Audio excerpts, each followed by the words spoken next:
नमस्कार, आप देख रहे हैं BTVLive.in। मैं हूं अभिषेक मिश्रा। रामा सिंह की आरजेडी में एंट्री हो गई है। रघुवंश प्रसाद सिंह आरजेडी में रामा सिंह की एंट्री का विरोध करते रहे थे। रघुवंश प्रसाद सिंह अब इस दुनिया में नहीं हैं और अब जब रामा सिंह की एंट्री आरजेडी में हुई है तो तेजस्वी यादव के राजनीतिक विरोधी हमलावर हैं। जेडीयू ने हमला किया है। हमारे साथ बातचीत करने के लिए हिंदुस्तानी आवाम मोर्चा के राष्ट्रीय प्रवक्ता दानिश रिजवान जी मौजूद हैं। रामा सिंह आरजेडी में शामिल हो गए। कल तक जिन्हें तेजस्वी यादव जी कहते थे बैड एलिमेंट्स, आज उन्हीं के सहारे बैड बॉय बनने की कोशिश में है। ये निंदनीय है, क्योंकि जिस रघुवंश प्रसाद सिंह जी के सिद्धांतों पर राष्ट्रीय जनता दल चल रही थी, रघुवंश प्रसाद सिंह जी के खात्मे के बाद, उनके देहांत के बाद अब एक चीज़ साफ हो चुकी है कि राष्ट्रीय जनता दल का कोई अपना सिद्धांत नहीं रहा। राष्ट्रीय जनता दल रघुवंश प्रसाद सिंह जैसे समाजवादियों को अपमानित करने वाली पार्टी हो गई है। अनंत सिंह की भी एंट्री हुई है आरजेडी में। मैंने कहा ना कि ये तो सारे बैड एलिमेंट्स थे। क्या तेजस्वी यादव जी को बैड एलिमेंट्स पे ही भरोसा रह गया है? हमने तो कभी इस तरह का आरोप नहीं लगाया, लेकिन अब तेजस्वी यादव जी जिनको गाली देते थे आज उनके गोद में बैठे हैं। ये कैसी राजनीति है? ये कैसी राजनीतिक सुचिता है?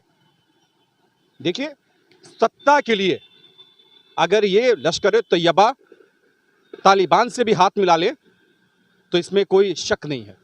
एक आखिरी सवाल है दानिश जी आपसे, आपको कहीं जाना भी है, जल्दी में एक आखिरी सवाल आपसे पूछेंगे। चिराग पासवान ने दावा किया है कि 143 सीटों पर वो चुनाव लड़ने जा रहे हैं, बाकायदा ऐलान किया ही है। बिहार में एलजेपी बीजेपी की सरकार बनेगी। इस ऐलान को किस तरह से देखते हैं और कितनी मुश्किलें बढ़ा दी है आप लोग? देखिए, लोकतंत्र में चुनाव सबको लड़ने का अधिकार है। 243 क्या 500 सीटों पर लड़े, मुखिया का भी चुनाव लड़े।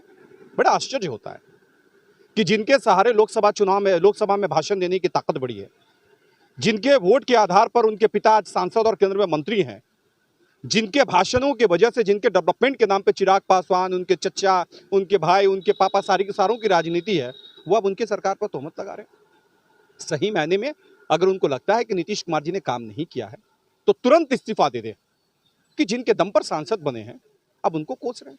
देखिए, इनके चुनाव लड़ने का कोई असर नहीं होना है। बिहार में मजबूती के साथ एनडीए की सरकार बनेगी और एनडीए में कहीं चिराग पासवान नहीं है। तो बिहार में मजबूती के साथ एनडीए की सरकार बनेगी। और जिस तरह से आरजेडी में एंट्री हुई है रामा सिंह की, उसको लेकर भी दानिश रिजवान हमलावर थे और साफ तौर पर यह कहा कि सत्ता के लिए आरजेडी और तेजस्वी यादव लश्कर तोयबा और तालिबान से भी समझौता कर लेंगे, उनके साथ भी दोस्ती गांठ लेंगे। तो बिहार की राजनीति गर्म है और ये गर्माहट जायज भी है, क्योंकि बिहार में विधानसभा के चुनाव होने हैं, चुनाव सर पर है, बिहार चुनाव की दहलीज पर खड़ा है। तो ऐसे बयानों की वजह से बिहार की सियासत का पारा लगातार चढ़ रहा है। तो इस खबर में इतना ही। BTVLive.in को भी विजिट करें, वहां राजनीति और देश से जुड़ी तमाम खबरें आपको मिलेंगी। धन्यवाद।